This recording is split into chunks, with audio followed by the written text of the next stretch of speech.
obrigado. Então vamos à parte de perguntas e respostas. A primeira pergunta é: medo de ter relacionamento amoroso, como eliminar esse temor? O que nós temos que ter em mente não é somente pensar naquilo que você não deseja. Pense naquilo que você quer. Essa é a recomendação do mestre. Se você ficar pensando no fracasso, que não vai dar certo, acaba não dando certo. Então, o que você precisa fazer é acreditar em você. Acreditar que vai tudo dará certo. Mas, por outro lado, você pode pensar, mas eu não tenho experiência. Como, então, superar o problema? Se ainda não tem a experiência, procure, então, dicas de quem foi bem sucedido nessa parte. De pessoas que superaram até crises de relacionamento amorosos e conseguiram o sucesso. Por exemplo, uma primeira parte que eu recomendo é você ler o livro dos jovens, leia 2, 3, 4 vezes, até recomendo que leia 3, 4 vezes por capítulo, que assim você vai gravar melhor. Ou seja, princípio da tabuada. Você aprendeu tabuada, gravando a tabuada do 2, repetiu a do 2, repetiu do 2, depois foi para o 3, 3, e assim sucessivamente para poder gravar bem. Então, da mesma forma, pega o capítulo 1 do livro dos jovens, leia 2, 3 vezes, mínimo 3 vezes, depois passe para o capítulo 2, você vai adquirir o que? Uma autoconfiança. Você vai adquirir aquele desejo de avançar, de vencer, de superar e não ficar com medo. Outra dica é ler o livro do professor Camino Kusumoto, Buscando o Amor dos Pais. Está muito interligado, porque às vezes a pessoa tem esse receio de fracassar por ter presenciado uma crise entre os pais, ou então a separação dos pais, e isso ficou muito forte no inconsciente. Mas você lendo esse livro, ou então lendo também o Lições para o Cotidiano, você terá a receita de como proceder para que o casamento seja feliz. Pessoas que tiveram problemas, mas que quando corrigiram, superaram aqueles conflitos, procuraram amenizar o seu ego, reconciliar, tiveram a humildade de se reconciliar, de pedir perdão, aí realmente tudo vai dar certo. E ter em mente sempre que você não pense, eu quero ser feliz. Pense em fazer a sua alma gêmea feliz. Pensando dessa forma, você não vai ter problema. Outro fato que vou lhe dar uma dica é importante. Você pode estar pensando, mas como que eu vou saber se a pessoa poderá fazer, se a pessoa que eu conhecer será ou não a pessoa ideal? Então, um dos primeiros pontos é você ver como que é essa pessoa com os pais dela. Se ela não for uma pessoa que se relaciona bem com os pais, dificilmente vai ser uma pessoa com quem você vai ver harmonia. Se está habituada a ver, se a própria pessoa está habituada a viver num convívio de conflito com os pais, é consequentemente problemático. Por quê? Se o homem que odeia a mãe, por exemplo, não perdoar a mãe, esse sentimento, esse problema de conflito com a mãe, ela vai transferir para a esposa. E se for a mulher que odeia o pai, vai transferir para o marido, da mesma forma. São detalhes que nós não podemos esquecer, ok? Então, por isso que veja bem, dentro daquilo que você pode fazer, é você ler os livros e ir avante. Tá bom? Ok? Então, vamos à segunda pergunta. Dificuldade em manter-se no emprego. A dificuldade de se manter no emprego. É demitido por essa razão? Sente-se incapaz e inútil. Se essa pessoa que fez a pergunta estiver assistindo, anote as recomendações. Você guarda mágoa do papai ou da mamãe. Com certeza guarda. Ainda não superou. Por que digo isso? Porque as pessoas que têm problemas no emprego é porque perde o foco, não tem concentração. E se isso ocorre, é devido a problema com os pais. Já tive casos, funcionário meu, que teve uma série de problemas, era um funcionário esforçado, mas errava demais. Foi quando eu disse a ele: você ainda não perdoa seu pai. Você não perdoa seu pai. Você pensa que o perdoou, mas você não perdoou. E realmente ele não havia perdoado, porque a mãe era solteira e o pai era namorado da mãe. Quando a namorada ficou grávida, não quis saber mais. Mas tudo isso, eu disse para ele, está no seu inconsciente. Então, o que você precisa fazer é mergulhar na oração do perdão, agradecimento para o papai. Todos os dias, faça no mínimo, no intervalo do almoço, no mínimo 70 a 100 vezes por dia. E ele superou o problema seguindo aquilo que está no livro Conquista a Felicidade com Amor. Ele voltou mentalmente para a infância e para a infância não, para a época que estava na barriga da mãe e mentalmente foi fazendo, praticando, como se fosse cada dia um mês. Isso, na realidade, é aquilo que está no livro Educação do Renascimento. Da Educação do Renascimento, ali está da mãe que rejeitou o filho. Então, e o filho que tem ainda conflito com o pai ou com a mãe? Então, fiz o inverso, simplesmente fazer mentalmente, e realmente aconteceu uma mudança muito grande, e esse rapaz superou o problema, tornou-se um dos melhores funcionários do setor, depois terminou a faculdade, fez MBA e hoje ele está numa situação muito boa. Por esse detalhe, é importante, é fundamental que haja esse trabalho que você tem que fazer com você, em você. É o sentimento de amor, de harmonia e de muita gratidão para papai e mamãe, mesmo que você possa dizer, mas o que papai me fez, o que minha mãe me fez, o que me abandonou, coisa parecida, tudo isso na realidade são fatores que você precisava passar por ter feito isso a eles, ou a eles ou numa outra pessoa numa vida anterior. Então, é uma situação de purificação? Sim, mas ao mesmo tempo você precisava superar e aprender a vencer desta forma, ok? Então, outro detalhe, às vezes a pessoa está sempre perdendo emprego porque ele se sente um peixe fora do aquário. Ou seja, ali está a empresa, mas ele não se ajusta à empresa. Não se ajusta por quê? Porque também não se esforça. Não se esforça. Quando a pessoa, o ser humano, ele se acomoda, ele se ajusta quando a certa situação, a certos país que ele for, ao local, ele pode se ajustar àquela situação. Então, se a pessoa, por exemplo, mora numa casa grande, de repente, devido à situação econômica, tem que morar numa casa pequena, os primeiros dias é aquela dificuldade, mas depois ele vai se acostumando. Essa é a tendência do nosso inconsciente de acostumar. Então, você tem que acostumar, habituar, a sentir aquela gratidão, aquele amor pela empresa, pensando que você não é um mero funcionário da empresa. Você tem que pensar que você é como se fosse um sócio da empresa. Então você tem que se dedicar, trabalhar com amor, com afinco. Outro detalhe, pior coisa é salário zero. Pior coisa é ficar sem salário, ou seja, desempregado. Mas se você está recebendo salário, você está tendo um trabalho, agradeça porque tem esse trabalho. Saia de casa com gratidão. Veja quantos haitianos vieram para o Brasil porque não tinha trabalho lá, na terra deles. E não só eles, mas tem muitas pessoas que estão vindo do Brasil com o objetivo de conseguir um emprego. E o fato de você conseguir um emprego, você tem que se agarrar, ter gratidão, batalhar, se esforçar, procurar aprender. O outro ponto muito importante é o relacionamento com seus colegas de trabalho. Muitas empresas, atualmente, na seleção, não é igual antigamente que fazia somente a seletiva, olhando o currículo e a parte técnica. Não.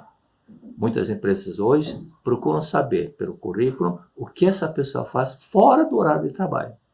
Se essa pessoa é uma pessoa que trabalha com alguma entidade, ajuda aqui ou acolá, essa pessoa é ideal para a empresa. Por quê? Porque se ele já faz um trabalho de ajudar o próximo fora da empresa, dentro da empresa também vai fazer a mesma coisa. Dentro da empresa, ele vai colaborar com os colegas.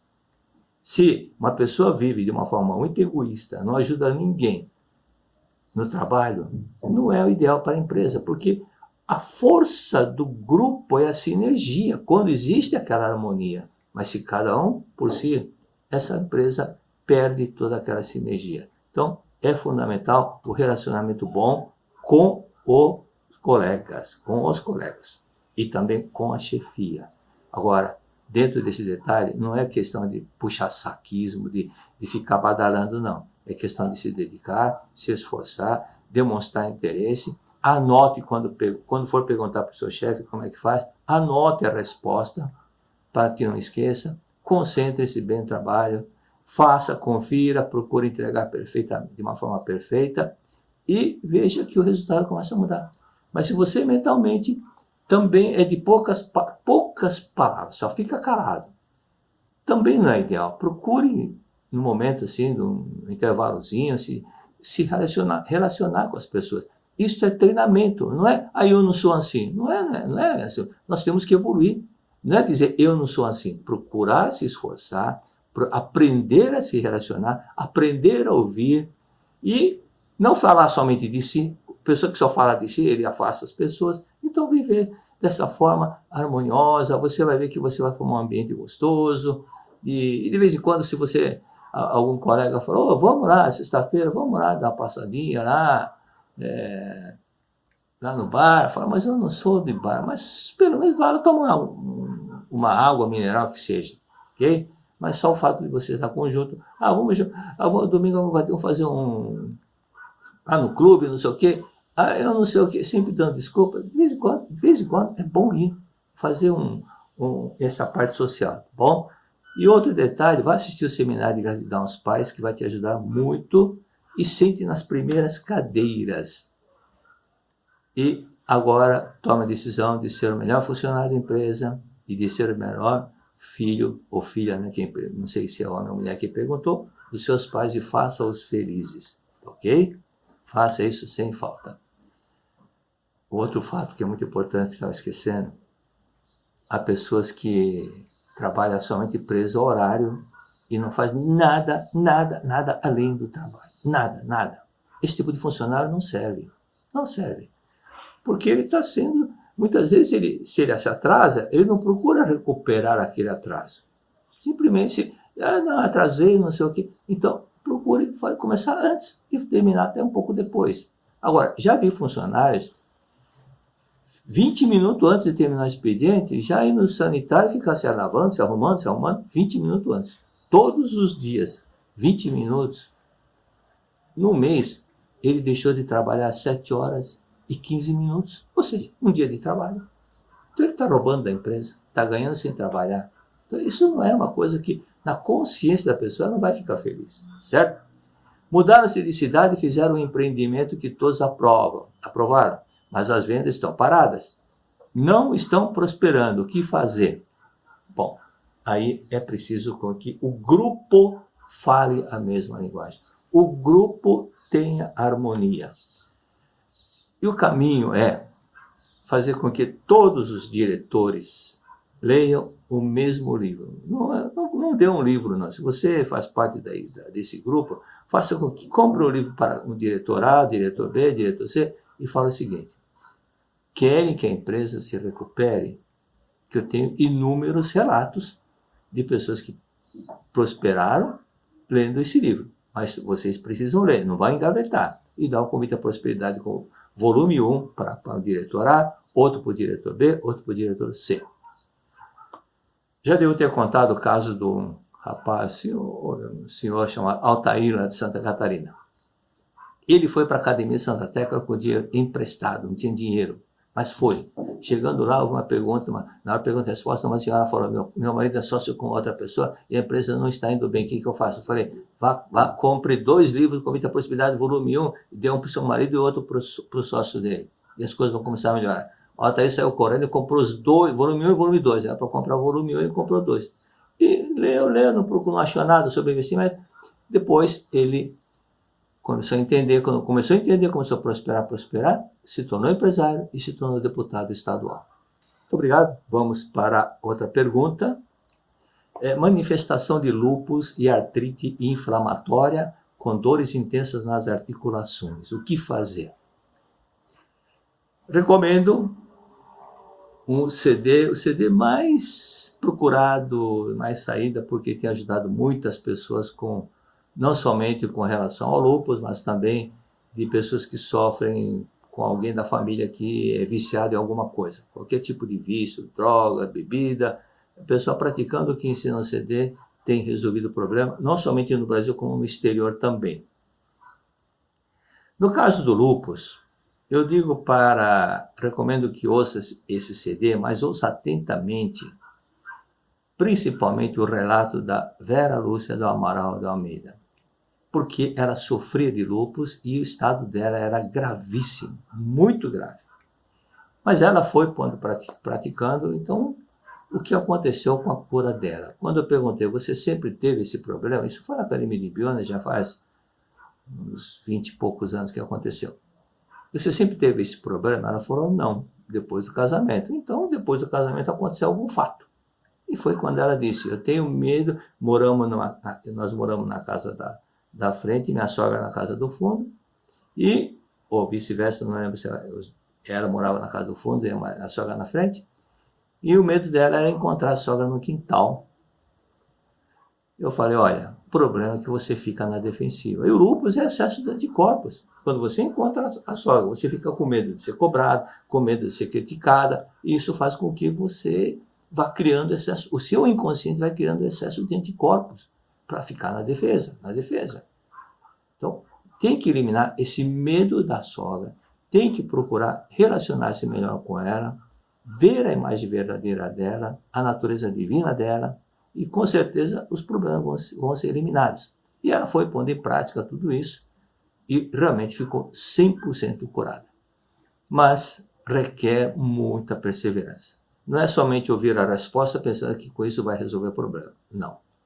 Assim como você criou com a sua mente uma enfermidade, você vai curar corrigindo esse modo errado que você guardou, esse modo errado que você armazenou certos ressentimentos. Então, se o modo de viver que você estava tendo não foi correto, a ponto de gerar um lúpus, então agora você vai aprender a forma correta e esse problema vai desaparecer. Vai desaparecer por quê? Porque essa natureza é divina. Deus não criou nenhuma vida doente. Sua vida é vida perfeita. Apenas você tem que aprender o seguinte, não ficar se justificando, não procurar vencer qualquer discussão, qualquer discussão que houver, você quer vencer, quer ser a última a falar. Pessoas com esse temperamento acabam tendo excesso de anticorpos mesmo, porque quer sempre vencer, superar, quer ficar sempre acima de todos. Não. Aprenda, não tenha medo de ouvir, ouça esse CD, pratique o que ensina o CD, não tenha medo de ouvir, ouça. Ou seja, siga aquilo que está, o depoimento daquele indígena, um ancião indígena chamado Dan, um indígena norte-americano, e ele dá uma lição muito bonita, falando, vocês brancos gostam de falar, nós não, nós ouvimos. Se eu concordo ou não concordo, eu ouço. Mas é um depoimento muito interessante que seria bom você ler.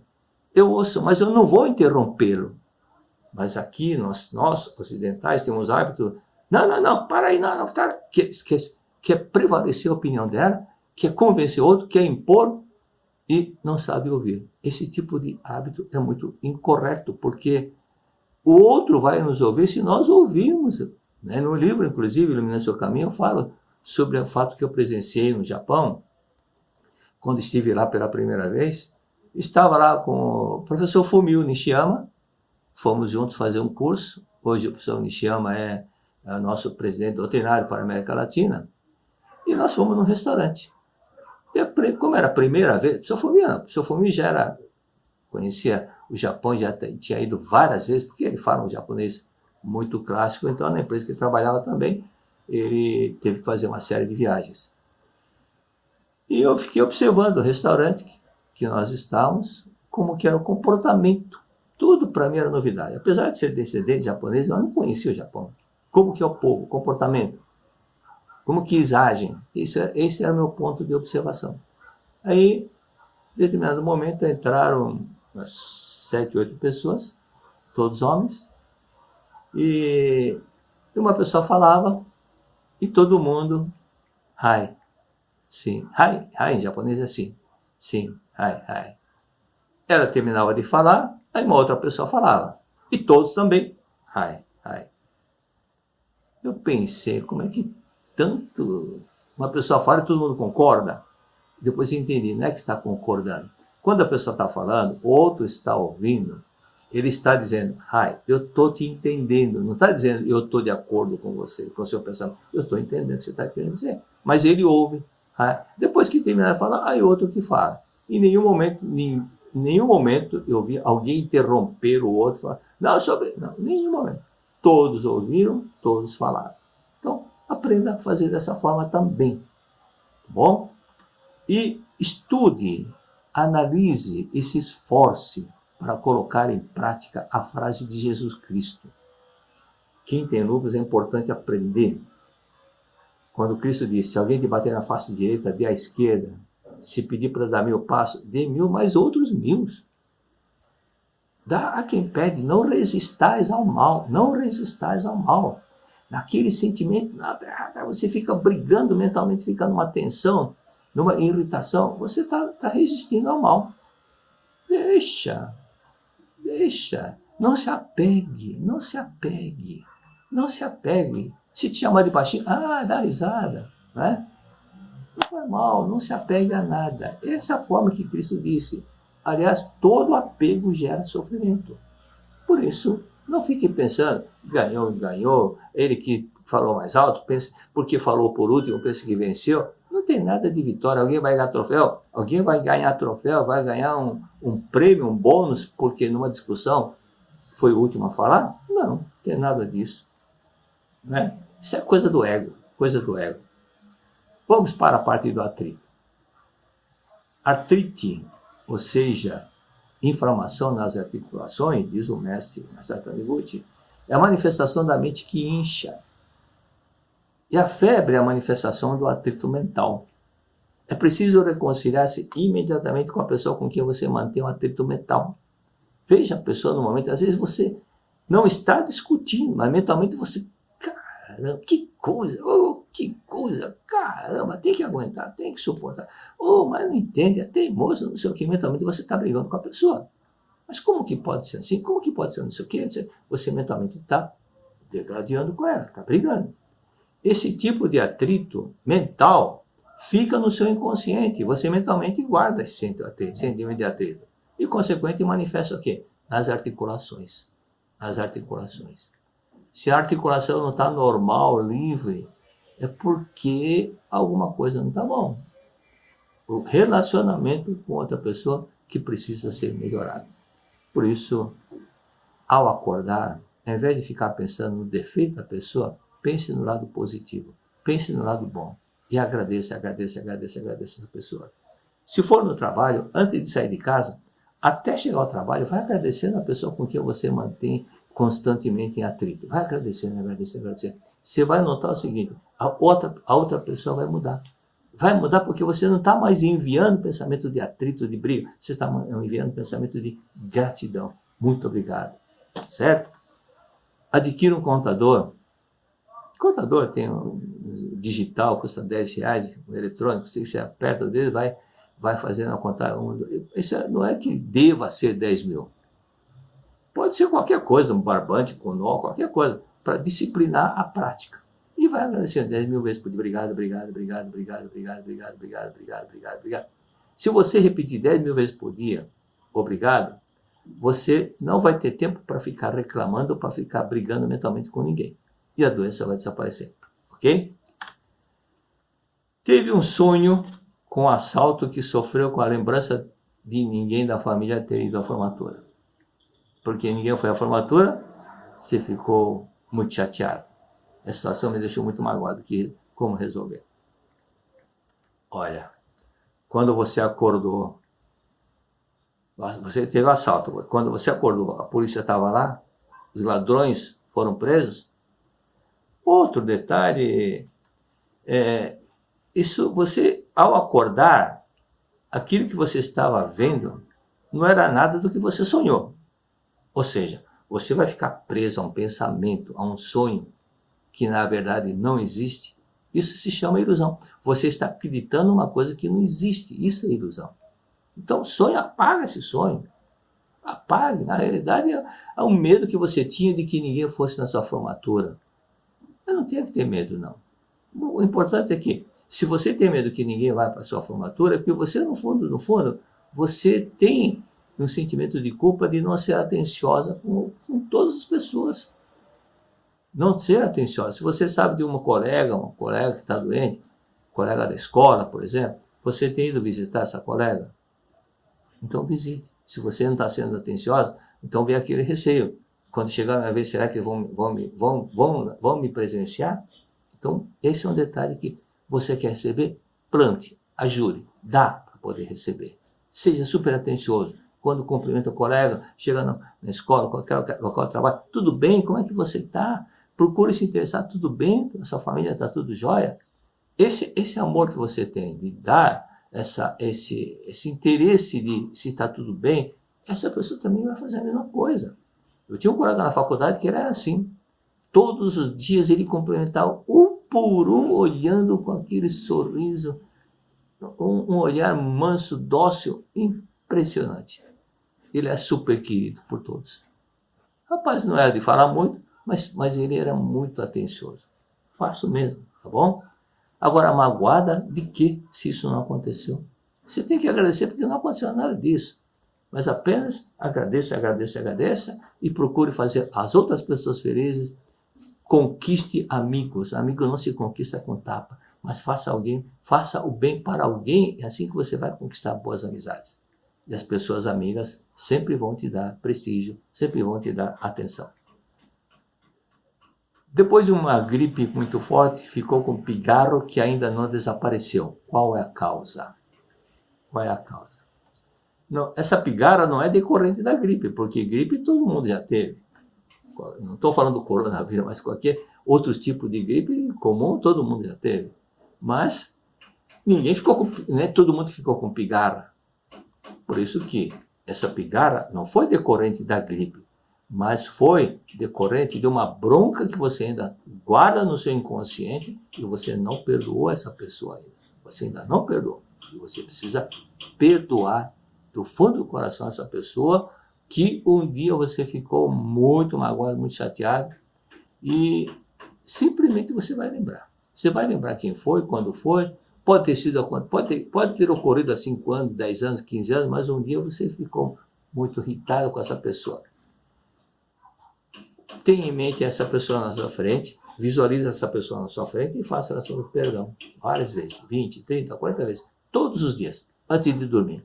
Você vai ver que de repente vai desaparecer essa pigarra, ok? Tudo isso que você ouviu simplesmente deve colocar em prática. Mas não faça 1 dia, 2 dias e depois abandona, não. Faça pelo menos 1 mês de prática. Pratique pelo menos 1 mês, certo? Muito obrigado. Então vamos à aula. Hoje está previsto, dentro da Verdade da Vida, volume 22, o estudo sobre a psicanálise moderna. Mas antes disso, como muitas pessoas iniciaram esses estudos depois que nós já tínhamos avançado alguns volumes, então vamos recapitular um pouquinho sobre a parte da mente. Então, sempre a gente fala muito sobre a mente consciente e subconsciente, então é importante conhecer um pouco o mecanismo de como que atua essas duas partes. Então, nós temos a mente, propriamente dita, que compõe o consciente e o subconsciente.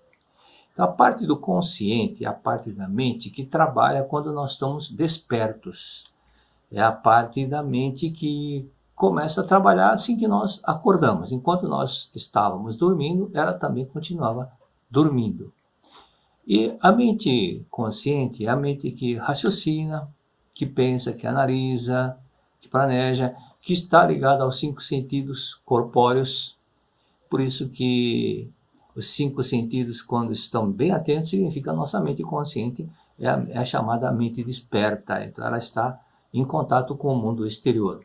Karl Menninger, o Carl Augusto Menninger, o papa da psiquiatria moderna, ele cita que o consciente é a porta para o mundo exterior. Porque quando nós estamos dormindo, não estamos no mundo exterior, nós estamos no interior, mergulhado no nosso inconsciente, dormindo, E quando despertamos, começamos a ter um contato com o mundo exterior através dos 5 sentidos que nós temos. Então, a parte que raciocina, pensa, analisa, planeja, mas ela é apenas uma pequena parte do todo, ou seja, é a ponta do iceberg. E o subconsciente, que vem logo a seguir, é a parte que simplesmente registra, vai registrando tudo aquilo que um dia passou pelo nosso consciente, um dia que nós vivenciamos, que tivemos alguns momentos na nossa vida, isso foi tudo gravado, foi sendo sedimentado para o nosso subconsciente. Um erro comum, que às vezes ocorre com a imprensa, é confundir mente com cérebro. Dizer que a mente é cérebro é um erro muito grotesco, porque o cérebro é a parte da mente. O cérebro, na verdade, corresponde à pequena parte da mente consciente, que é o consciente. E nesse erro, alguns atribuem ações do subconsciente quando a ação atribui a ação como se fosse do cérebro, quando na verdade é do subconsciente. Por esse fato que nós temos que saber distinguir bem quando nós pensamos uma coisa, planejamos fazer uma coisa, é o consciente que está trabalhando. E se você, por acaso, passar por um determinado local e avistar uma casa, ou então sentir um cheiro de cozinha, de comida feita a lenha, e você lembrar do tempo que você vivia com a vovó, com o vovô, isso é coisa do subconsciente que associou aquele odor, aquele cheiro de fumaça que você sentiu, ligando às memórias do nosso inconsciente. Vejamos algumas ações do subconsciente citadas no livro A Humanidade Isenta do Pecado. Então veja bem que o consciente raciocina, pensa, o subconsciente vai registrando. Mas, para que possamos entender melhor, vamos ver algumas frases. Do professor Camilo Kosomoto, que é o compilador, que na verdade ele leu por uma tarefa que o professor Katsumi Tokuhisa lhe deu, ele teve que ler os 40 volumes da Verdade da Vida para extrair todos os temas sobre pecado citados nos 40 volumes. Por que o professor Katsumi Tokuhisa deu essa tarefa para o professor Camilo Kosomoto? Porque ele estava sofrendo com um terrível karma na família. E ele viu que havia uma necessidade do professor Camilo entender sobre esses estudos dos karmas do pecado e eliminar, se purificar dessa situação que o atormentava há muito tempo. E o professor Camilo Kosomoto, quando tinha um problema sério, porque havia uma dificuldade da esposa conceber um filho. Na verdade, ela engravidava, mas perdia o filho. Então foi quando o professor Tokuhisa notou que havia um karma na família que impedia os pais e filhos juntos, isso não acontecia. Os pais separavam, ou o filho morria. Os pais separavam, o filho morria. É o que estava acontecendo com o professor Camilo Kosomoto, que a esposa engravidava, mas perdia o filho. Mas depois que ele fez toda a compilação, extraiu dos 40 volumes da Verdade da Vida, os textos sobre o pecado, e quando ordenou, depois de muitas meditações em seu campo, que estava com dificuldades para colocar numa sequência, quando terminou, a esposa deu à luz, normalmente a um filho. E posteriormente, depois veio outro, e com isso, esse livro passou a ser um livro muito milagreiro, porque resolveu uma série de problemas de milhares de pessoas que o leram, releram. Por quê? Porque está no subconsciente da humanidade a ideia, a concepção, o conceito, a consciência do pecado. E disse o professor Camilo Kosomoto logo no prefácio: de acordo com os novos estudos no campo da psicanálise, os infortúnios do ser humano são forma de autopunição que ele aplica a si próprio, movido pela ideia do pecado, sedimentada no fundo do seu subconsciente. Então, a ideia de pecado, enquanto estiver gravada na mente subconsciente da pessoa, o consciente pode pensar uma coisa, mas o subconsciente de vez em quando vai agir de uma forma masoquista, em que vai procurar estragar todo o processo que o consciente deseja. Não que seja uma vítima, mas é porque a ideia do inconsciente desejo de sofrer, o inconsciente desejo de pagar pecado, tudo isso faz com que a ação do subconsciente, enquanto não for purificado, enquanto não for eliminado essa consciência do pecado, vai acontecer isso. Outra item que fala a parte do subconsciente. Então, se a ideia de pecado latente no subconsciente for eliminada, é natural que deixem de ocorrer infortúnios resultantes do desejo subconsciente de autopunição. Bom, para quem está iniciando, talvez esteja um pouco difícil, mas analise o nome do livro do Karl Menninger, O Homem contra Si Próprio. O Homem contra Si Próprio. Ele age contra si próprio porque ele inconsciente ele quer sofrer. Por isso que o livro dele exprime exatamente isso. O outro trecho que está no livro A Humanidade Isenta do Pecado, mas é texto do mestre, Masaharu Taniguchi, que diz: é realmente assombrosa a ação do subconsciente. Muitas vezes ela se manifesta de modo totalmente inesperado, provocando os mais variados tipos de doenças. E ao longo de muitos e muitos relatos, nós vemos que isso realmente tem acontecido. Mais outro trecho. Esse próximo texto refere-se ao senhor que viu no jornal uma propaganda, ele sofreu problema renal, e o anúncio dizia: você recebe o remédio, não precisa pagar agora, você vai pagar dentro de um mês, caso você fique curado. E ele foi tomando, adquiriu o remédio, foi tomando, foi melhorando. E quando chegou ao período de pagar, ele voltou a novamente ter problema. É isso que o professor Masaharu Taniguchi chama atenção. Quando o senhor I viu-se obrigado a pagar 30 ienes, o seu subconsciente criou novamente a doença para que não fosse preciso desembolsar essa quantia. Então o subconsciente estava gravado. Não pagar, então ele criou uma doença para não pagar. Por isso que é uma ação do subconsciente que traiu aquilo que seria bom para o senhor I de ficar curado. Como vemos, diz o mestre Masaharu Taniguchi, nesse exemplo, o nosso subconsciente fabrica as doenças por conveniência. Por conveniência. E aconteceu muito na época da guerra, pessoas que não queriam no campo de batalha, principalmente aquele caso da Primeira Guerra Mundial, que havia trincheiras e trincheiras, muitos ficavam com medo de ir. E ocorreu o quê? Ocorreu uma doença. Ele passava a ter uma doença que o impedia de ir a campo, ou tipo de cegueira, alguma coisa assim. Mas era ação do subconsciente para que ele não fosse ao campo de batalha. Por esse fato que, às vezes, o consciente pode pensar uma coisa, mas o subconsciente agir de outra forma, mas na realidade é tudo ação da mente. No outro livro do Freud, ele menciona por que às vezes, certos nomes nós não conseguimos lembrar, mas tem alguns que rapidamente nós lembramos. E ele foi verificando os nomes que ele teve dificuldades para lembrar. Eram todos nomes de pessoas com que ele tinha uma certa, alguma diferencinha, alguma coisa que o chateou. Então, no inconsciente, ele não queria lembrar, porque a lembrança daquele nome ia trazer tristeza. Então, o subconsciente fazia com que aquele nome não viesse à tona. Tudo ação do subconsciente. Portanto, se não queremos ficar doentes, precisamos, antes de mais nada, purificar o nosso subconsciente. Esse é o caso que está na Sutra Sagrada. Se você deseja purificar o mundo da projeção, porque tudo aquilo que acontece diante de nós é projeção da mente. Se você deseja purificar, melhorar a projeção da mente, ou seja, se você deseja que as coisas boas aconteçam, você tem que purificar o seu subconsciente para que ele projete uma situação mais agradável, mais da forma como você deseja que seja.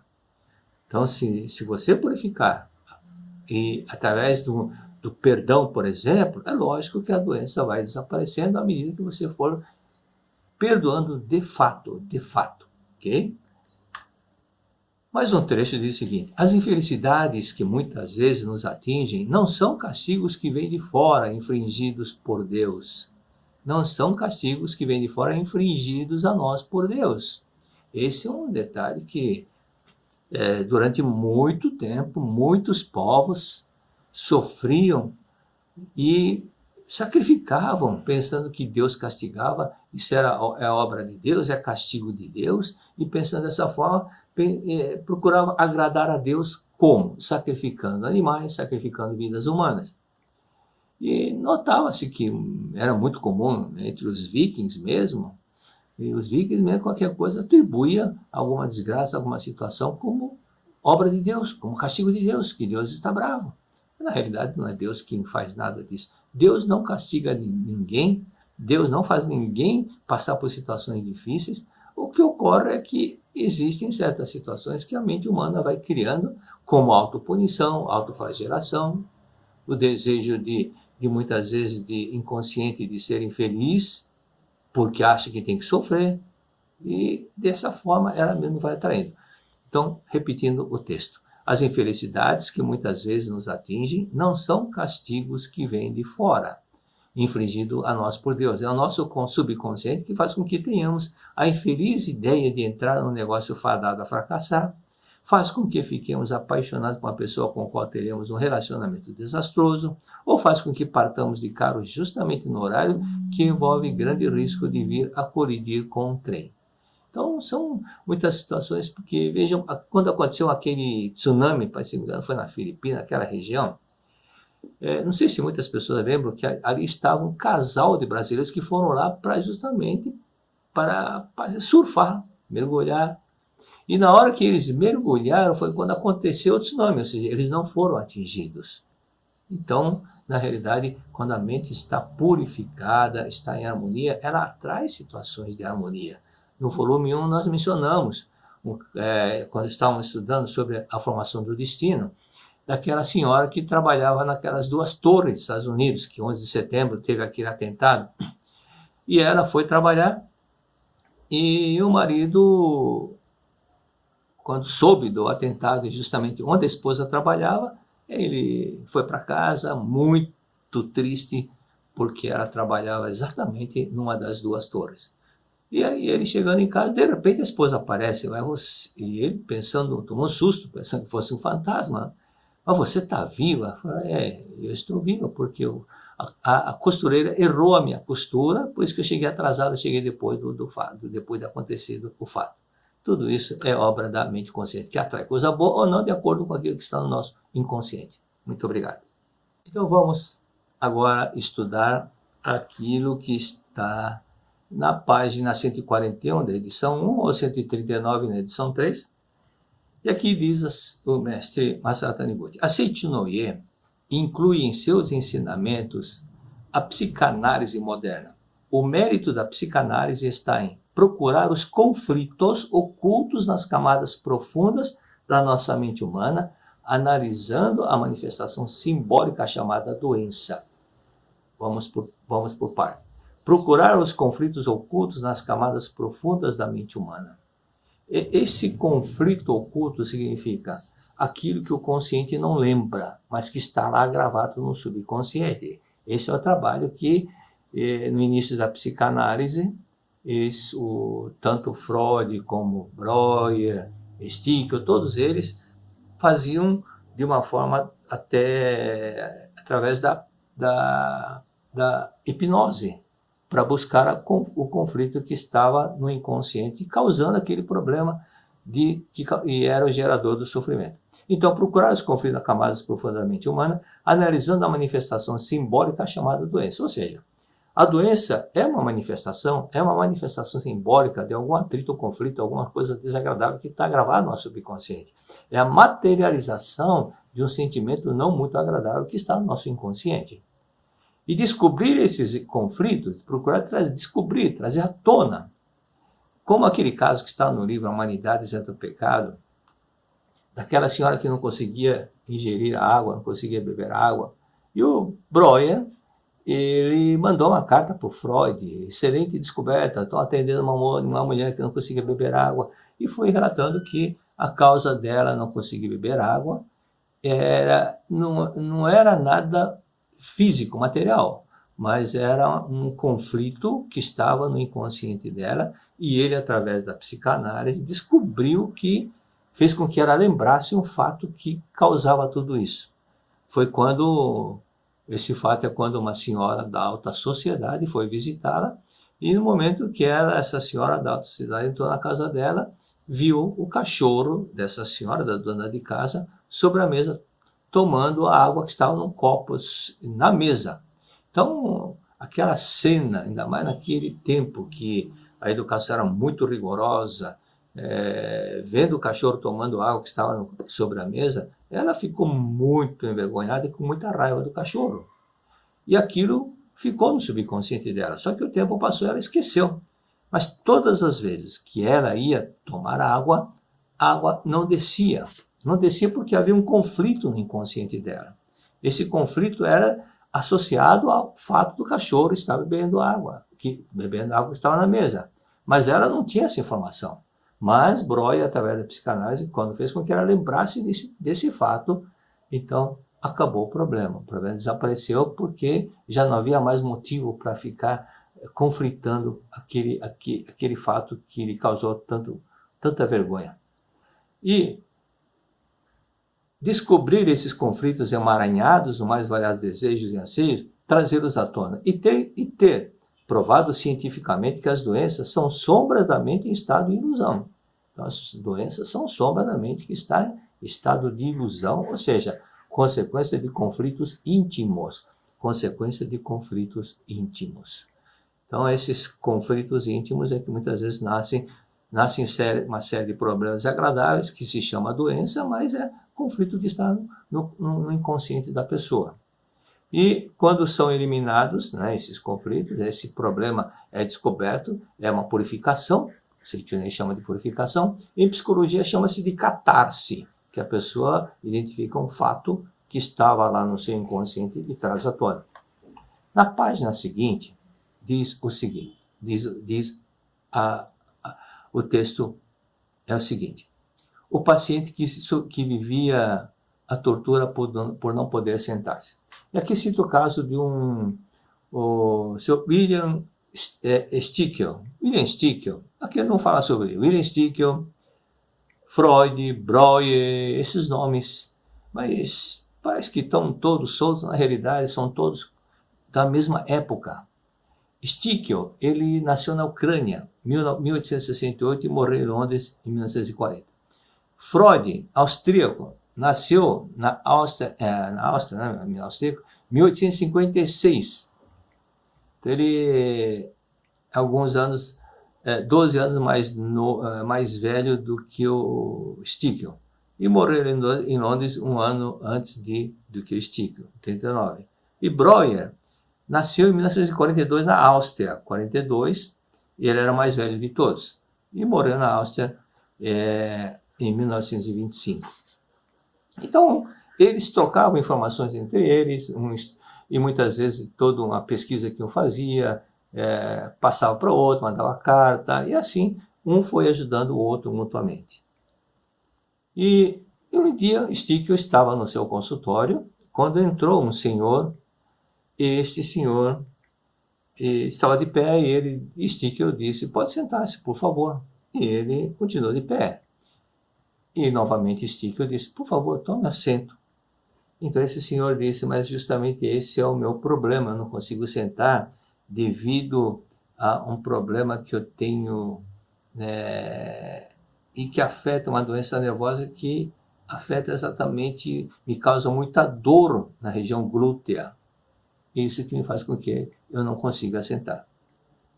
Aí o mestre Masaru Taniguchi explica no livro o seguinte: as doenças nervosas são de origem psicológica. As doenças nervosas são de origem psicológica. Mesmo que a pessoa não tenha um distúrbio físico real, se ela tiver conflitos íntimos e não encontrar meios de extravasá-los, o seu subconsciente provocará diversos problemas no corpo, buscando assim satisfazer seus anseios de forma simbólica. Então, mesmo que as pessoas não tenham distúrbio físico real, se ela tiver conflito íntimo e não encontrar meio para extravasá-la, ela reprimir, então passará a ter alguns problemas dessa forma.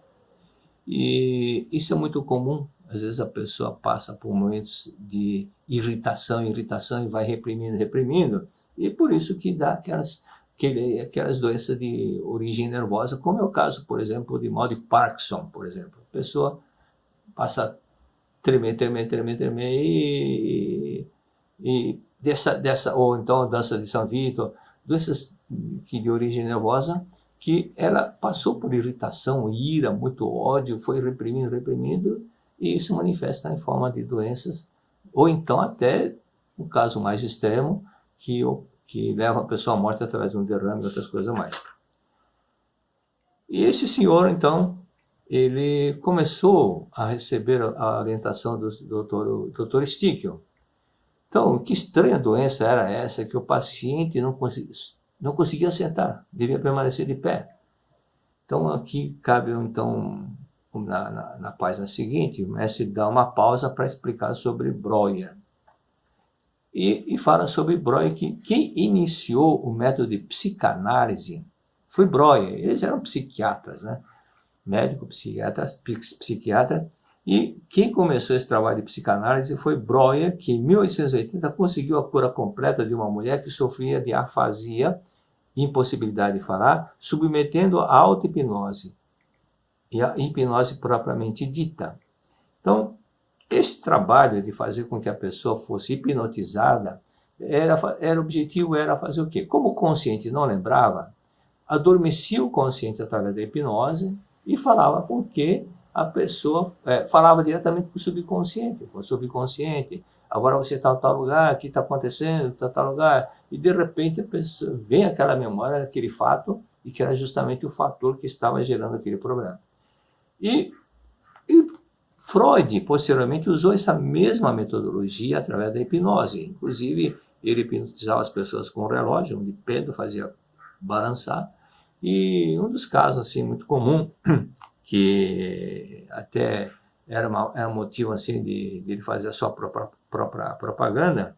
E tá certo que em certos filmes existe uma demonstração de simulação, mas era uma senhora que perdeu a fala e ele hipnotizava a mulher para identificar onde é que começou aquele problema com a fala, que ela não conseguia falar, perdeu a voz.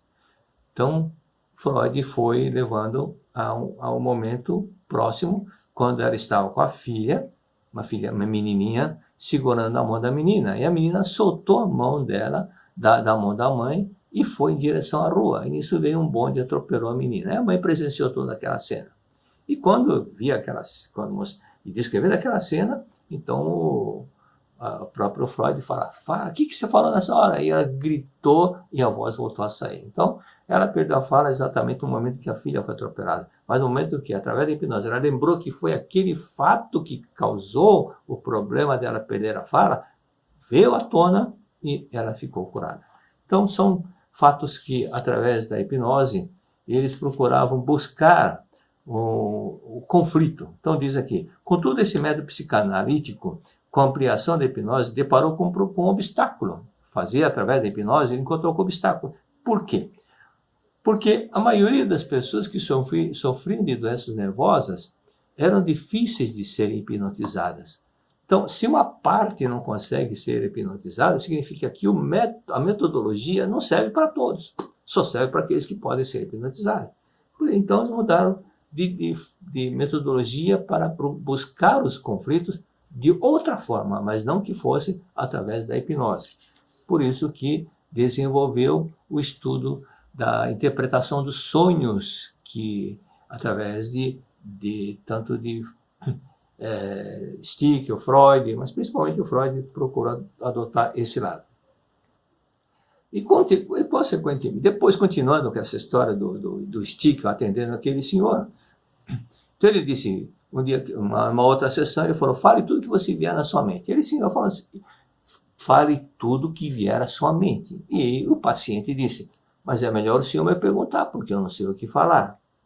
Mas chegou um momento que Stickel disse, fale até aquilo que você tem vergonha de falar. Então veio na mente um fato.